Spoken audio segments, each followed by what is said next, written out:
of projects that's like taken me out of the country to like help continue building a school. That's been being built for like 20 years. Yeah. Nothing to this magnitude.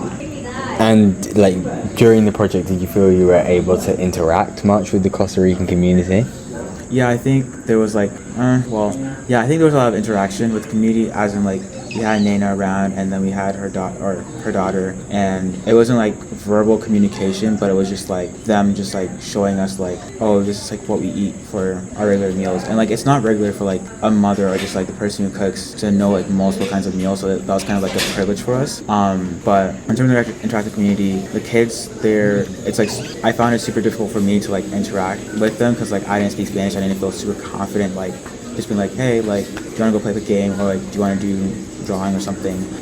But even though there wasn't like a verbal way to communicate, like we didn't have like that verbal way of communicating, like just showing up with them is like enough, and just being able to see like how they interact with each other and like how they interact with me was like enough. Yeah. And do you think you like have a better understanding of like the social and class structures in Costa Rica as a result of being part of this like break? So some of the stuff you mentioned about like the family structures, the like sense of like community. Yeah, like I think what's something we've talked about a lot is like gender roles, like they're there, but like women also do the work to help make the home run. So like with building the school, Nana like helped us figure out how to plaster when Javier wasn't around. Of men and women, the workload is like pretty like similar, I'd say.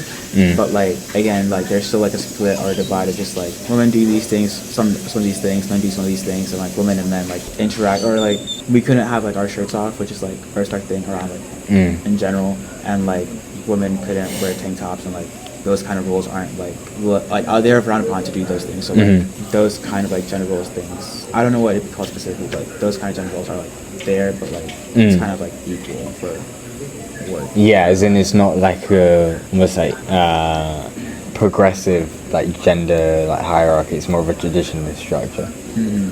And what like memory do you think is going to be the most important for you when you look back on the alternative break? I think it'd be that hike or walk around the school we took, that one of the first couple of days, just being able to see like this school is considered like well developed, and like the surrounding areas, like how far other students have to walk. They don't drive, the roads aren't developed like super well, like it can be very muddy at times, and like it could be a rainy day like this today, and like the road's all muddy, and like a student still has to walk to school today and come to school with muddy shoes, and like muddy shoes. And so that's what I take away the most, just like seeing like how much of an intentional effort students have to make to get to school, and just how valuable that. My final question is, in light of everything, what do you like see as being important about like this break? In light of everything, what do I see the most important from this break? I would say it's like the immersion of it all. Like, I can go back to campus and say, oh, I went to Costa Rica. But when people would usually hear that, they think, oh, like, you went to Costa Rica, probably like went on a beach, or just like went to a waterfall or something and just vibed out. But like, I feel like traveling, or like being someone who says they want to travel, should be like this sort of vibe where like you're part, or you're like, you live with a family or stay with a family, and like actually like try and like live their day-to-day life, and try and pull your own weight living within the same means as them.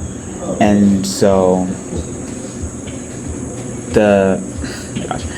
like the fact that we had the opportunity to do that, I think is really good, because like I feel like we got a really holistic experience in these 10 days of just being able to see like what kinds of food they eat, how they travel to the school, how some of these students actually live, seeing how a family could be working on, not a family, but like how like a mother could be working on a pineapple plantation.